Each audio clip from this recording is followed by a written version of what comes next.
Selain proses hukum yang disorot dari kasus penganiayaan anak mantan pejabat pajak adalah soal aliran dana dari pejabat pajak Rafael Aluntri Sambodo. Kita akan bahas bersama dengan pakar TPPU Yenti Garnasi dan kriminolog Universitas Indonesia Adrianus Meliala. Selamat petang Bu Yenti, Pak Adri. Selamat petang. Selamat petang. Saya ke Pak Adri dulu. Pak Adri, sudah ada 2 tersangka yang ditetapkan, pelaku penganiayaannya Dandi dan teman pelaku Shen. Nah, apa yang Anda cermati dari 2 tersangka yang sudah ditetapkan polisi ini? Ya, kita harus korek dan disiplin, Mbak, ya, dalam rangka menerapkan hukum. Ada KUHP di sini, ada Undang-Undang ITE di sini, tapi juga ada Undang-Undang Peradilan Pidana Anak. Ya, dan kemudian lalu terkait dengan orang tuanya, TPPU dan yang lain-lain. Jadi dengan kata lain, jangan gebiah-uyah, jangan mengikuti apa kata orang gitu ya. Polisi perlu bersikap profesional karena setiap penggunaan hukum tersebut itu menuntut proses beracara yang juga berbeda-beda. Begitu.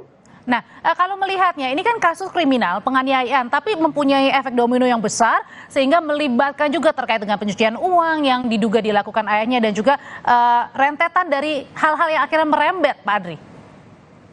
Betul, saya setuju, dan memang kalau memang sudah ada indikasi ada potensi-potensi pelanggaran, ya sebaiknya diteruskan saja. Namun demikian, saya mencoba untuk melihat bahwa tolong Kementerian Keuangan menjadikan ini sebagai hikmah, ya. Untuk itu maka jangan kemudian hanya kepada yang bersangkutan saja. Kemudian lalu seperti dikejar-kejar, seperti dikuyak-kuyak. Ya, bagaimana dengan yang lain? Saya menduga bahwa ini hanya kotak Pandora yang seyogyanya membuka amatan kita bagi yang lain. Jadi okelah terhadap saudara RAT ini memang diadakan satu pengusutan yang habis-habisan, tapi jangan berhenti pada dia saja. Sekali lagi kita mendengar data bahwa ada 13.000 sekian ya ASN di Kementerian Keuangan belum melaporkan harta kekayaannya, maka bolehkah kita mengasumsikan bahwa di antara mereka juga ada yang kemudian seperti RAT ini, begitu? Oke, karena ada 2 juga yang tadi harus diusut, kayak kata Pak Mahfud, ada dari sisi hukum pidana dan hukum administrasinya. Bu Yenti, ini kalau dilihat kan ada aliran, PPATK mencium bahwa ada aliran tindak pidana pencucian uang ya dari ayah dari Mario Dandi sendiri. Apa yang dicermati dari sini, Bu Yenti?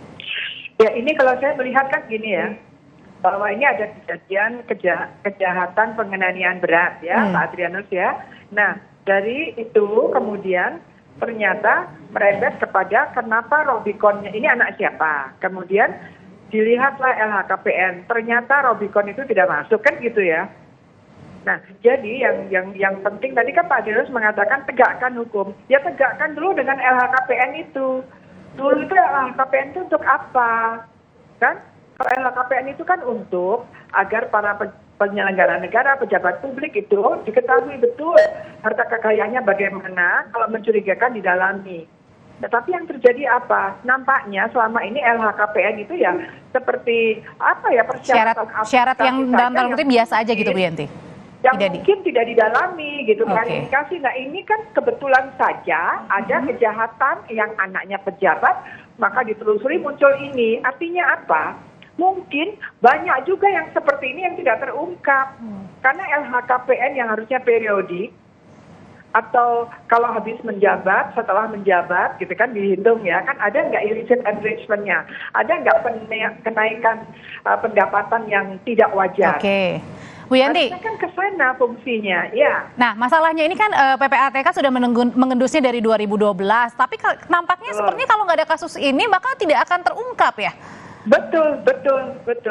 Ya itu yang kecewa, jadinya apa kerjanya KPK itu sejak 2012 terhadap LHKPN. Kayak itu di pemberantasan korupsi atau Stranas tuh untuk program ke-2025. Ini LHKPN itu jadi. Baik, saya ke Pak Adri melihat dari sisi kriminalnya sambil Bu Yenti memperbaiki hubungan komunikasi. Pak Adri, ini kan banyak yang mengaitkan ya kasus seperti ini, seperti kasus yang baru-baru saja terjadi ya, karena ada laporan kemudian akhirnya berakibat ada korban penganiayaan anak. Pak Adri ini melihatnya gimana? Kembali tadi mengenai itu dulu Mbak soal KPK. Saya tidak mau menyalahkan KPK ya, karena dia kan satuan pengawas eksternal. Dalam hal ini ada satuan pengawas internal yang harusnya berkolaborasi dengan pengawas eksternal dalam rangka sama-sama mengerjai kalau ada suspicious transaction misalnya atau suspicious enrichment. Nah, di mana ini Inspektorat Jenderal Kementerian Keuangan? Ya, apa kerjanya juga gitu. Jadi kita jangan menyalahkan KPK saja lah. Yang kedua tadi dikatakan mengenai pengaduan itu saya kira ya wajar kalau kemudian kita mulai taat hukum dan dalam rangka itu kemudian memulai pengaduan ya sehingga kemudian lalu tidak main hakim sendiri dan tidak kemudian mengambil keadilan di tangan sendiri. Jadi saya kira itu adalah hal yang justru didukung oleh kita semua dalam rangka penegakan hukum, begitu. Kalau ini dari tingkat kenakalan seorang remaja yang akhirnya menyebabkan mungkin salah pergaulan, kemudian salah mendapatkan informasi, akhirnya bertindak kepada main hakim sendiri dan berujung kepada ada korban yang saat ini masih belum siuman. Ya itu sih sebetulnya adalah hal yang juga cukup banyak terjadi ya kalau mau jujur ya. Apalagi dengan konteks di mana perkelahian itu diimbuhi dengan pengeroyokan. Lalu kemudian juga ditandai dengan vitalitas anak-anak kan sekarang makin gede-gede badannya ya, sehingga ketika memukul, menendang juga lalu mengakibatkan luka yang juga dalam pada korbannya. Nah, masalahnya adalah bahwa kemudian ini kan menjadi makin seru ketika ada kaitan dengan konteks latar belakang dari orang tua pelaku dan orang tua korban. Di sini juga menurut saya, Bu Yenti, kita juga perlu disiplin ya. Okay. Jangan sampai karena keberadaan orang tua ini kemudian menjadikan penanganan anaknya sendiri menjadi tidak proporsional. Sekali lagi bahwa walaupun dia anak, dia adalah orang dewasa yang sudah bisa bertanggung jawab. Jadi jangan lalu kemudian karena dia anak siapa lalu kemudian perlakuannya berbeda dari kepolisian. Ya. Gitu. Ya, singkat Bu Yenti, terakhir apakah ini untuk mengendus rekening dari ayah Mario Dandi ini, apakah harus dibekukan rekeningnya? Iya, artinya begitu ya, harusnya sejak awal ya, ini jadi kasus seperti ini. Jadi memang betul ini ada masalah Pak Adrianus. Jadi Kemenkyu sendiri juga bagaimana pengawasan internalnya terhadap kepatuhan pajak untuk anak buahnya dan hedonismenya. Tetapi karena itu muncul di LHKPN sebagai penyaring yang paling utama, ini sudah nggak jalan Pak Adrianus, Pak KPK. Dibiarkan saja gitu. Jadi untuk apa kan? Kemudian PPATK sudah mendesak juga kan, tapi nggak ditelusuri. Sehingga sekarang PPATK bisa membekukan sementara.